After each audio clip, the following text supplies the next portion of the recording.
This episode is brought to you by Prime.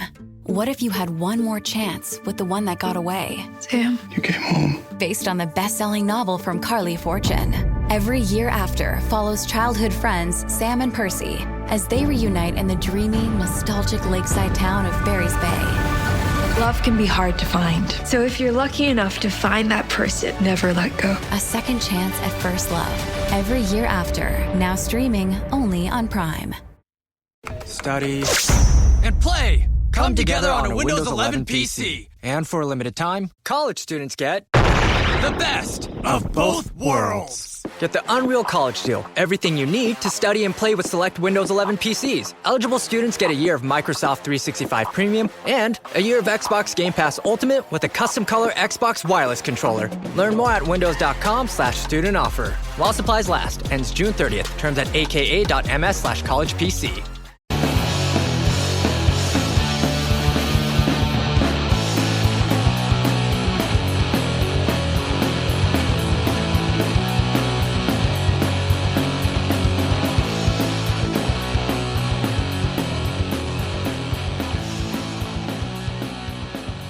I told you I was going to do this. I added a couple more words, but Anderson, a song led you to a discussion that you wanted to bring. Tell me the song and tell me the discussion. Okay, the song is the last pick I made on the refreshments was Don't Want to Know.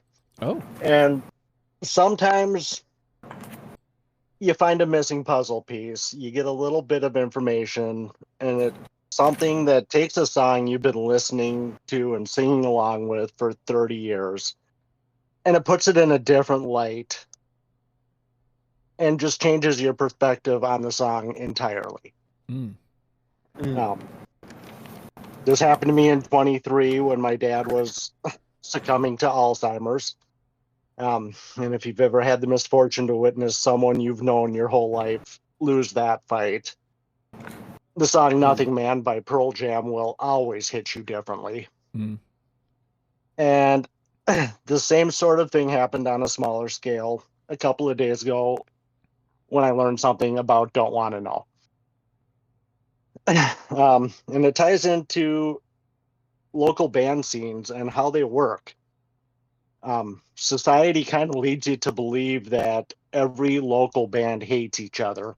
And they're all just duking it out forever to get that one record contract that comes along. As if there's only one executive and he roams town to town on his motorcycle with one contract, and you got to win the battle of the bands or sabotage the other guys, and that's the only way you can ever make it big. And please back me up on this, Justin. I don't think that's how local bands work. Not at all. I mean, sometimes it's a little more divided than you like. It's never felt like an all-out competition, but it does feel, I can speak to this from several different vantage points. When I was hot and heavy in doing YMS, which was a local music podcast, which is now back up and on the scene, just a little plug there. The whole thing was bringing everything together, bringing everybody together. But we have 7 cities here, like where I live, like literally 7 cities in like a 40-mile radius, like all like bunched together. And it feels like we were all like Norfolk was kind of like the thing, and all of us were all kind of shut out of Norfolk. But other than that, like the bands themselves, like it was easy to get everybody together because, like you said, like we all maybe not want the same thing, but we all want to help each other. We all want to support each other. And that's what I can speak to now, is that's what I'm seeing now being in a band, that all I really want is to play shows in front of people and have the band that's following us do really well as well. Like it's not, there is no competition. I never think, what's the scene from Airheads where, they're talking about the guy's pantaloons, like at the beginning, like, oh, we blew these queefs off the stage. Like, the Sons of Thunder, our little buddies, Sons of Thunder. Yeah. It's not like that. Yeah. And it's, And that's what I finally picked up on. The Refreshments came up in Tempe, Arizona in the early 90s. And right alongside them was the Gin Blossoms. Oh, yeah. And you realize that when you're, still at that local band level and you haven't made it nationally, your core audience is the other bands in town. Mm-hmm. Yeah. And like that's who you gravitate to. And Roger Klein, lead singer of Refreshments, was really good friends with Doug Hopkins, who was the original, one of the founders of the Gin Blossoms, their first lead guitarist, who eventually ended up taking his life. Oh. And John touched on that a little bit on the Gin Blossoms episode. But being that was 16,000 years ago, Yeah.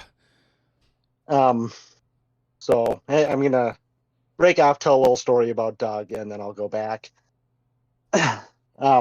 So Doug Hopkins, he was a really brilliant songwriter.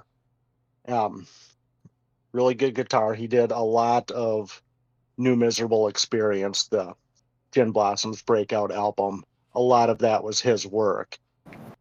But by the time they were picked up nationally, his alcoholism was to the point where he could not function in a band. And so the record contract was Gin Blossom, yes. Hopkins, no, you have to throw this guy out of the band or we won't sign you. Wow. And, that really sucks. They didn't try to get him help or anything. They wrote him a check for 15 grand, roughly. And, you can cash this once you sign over your rights to the songwriting credit. We want 50% of the royalties that you would have got. Dang. And when you're an addict, that is not something you do for free. Yeah. So, I mean, he was in kind of dire straits. He pretty much had to take the deal. He caught on with another local band for a few months. It didn't work out for much the same reasons. And New Miserable Experience, that took a while to take off. I mean, it released in 92, and Hey Jealousy didn't really hit until late summer of 93. Hmm. And when they got that gold record, they gave it to Hopkins as a way of saying, hey, this is your achievement. You did this. This is what you're capable of. And he didn't take it that way. Mm-hmm. He took it as, this is what you missed out on. This is what you can't have. Oh, yeah. And ended up taking his life a few weeks later. Wow. And in the meantime, Roger Klein and was good friends with him. They liked to talk about songwriting and, hang out at the bars, listen to the other bands. And so the chorus of Don't Want to Know, well, not the chorus, I'm going to start with the verse. When he says, talking to a friend of mine, ask him and he'll say he's just fine. Talk of songs and inspirations and dreams of financial desperation. He's singing about Hopkins. Wow. And so when you get to the chorus of, I wonder where I'll be in a year, and if you know the answers, don't tell me because I don't want to know. I always looked at it as, well, being stuck in your life and, people get themselves in holding patterns waiting for their break, and sometimes it never comes. And I think what he was really singing to was, I don't want to know what happens in a year because my friend will be gone. Wow. And that it completely changed my perception of the song. Yeah, I bet. Good Lord. So, yeah, I don't want to stray too far from that, but I have a similar, semi-similar, because I want to keep it brief because yours is like it's a bigger conversation. I feel like it's but I will say, yeah, I do got a little bit more to it, but you do your thing. I'll just say this, like the only thing I have like comparable right off the top of the bat is like something that completely changed my perception of. I listened to Taylor Swift's record Reputation for the show. And like I was introduced to, the singles from that, and I just didn't like them when they came out. And we watched Miss Americana, like, I don't know, a couple years later. My wife and I watched it after the episode. And suddenly all like the things that she was doing on Reputation made more sense. And I could kind of click into, okay, maybe it's still not my favorite Taylor Swift record, but I can look at it like a completely different way, knowing what she was going through at the time. Made me go, oh, okay. It's nowhere near what you were saying. So I feel bad for interrupting you. Sorry. Oh, don't worry about it. Please continue. One of the songs we didn't pick, and I think there was only 3 of them. One of the songs we didn't pick was the lead off to Bottle and Fresh Horses, called Tributary Otis. Ooh. Yeah. And that's also a Hopkins song. Oh. Yeah. So at first it comes off as they're paying tribute to the song River Otis by another contemporary of theirs, Dead Hot Workshop, who did that song, and it's like, okay, Tributary Otis to River Otis. They're trying to get their friends a little more attention. And then you get the story of River Otis. So a couple Jim Blossoms, Roger Klein, and a couple members of Dead Hot Workshop were driving around one night, probably bar hopping, and on the way from, like, I'll say Tempe to Tucson, they stop at the side of the highway because everyone's got to relieve themselves. And 4 of the guys, point themselves away from the highway, stand behind the van, and take care of their business. And Hopkins doesn't really give a shit about all that. He just right into the wind,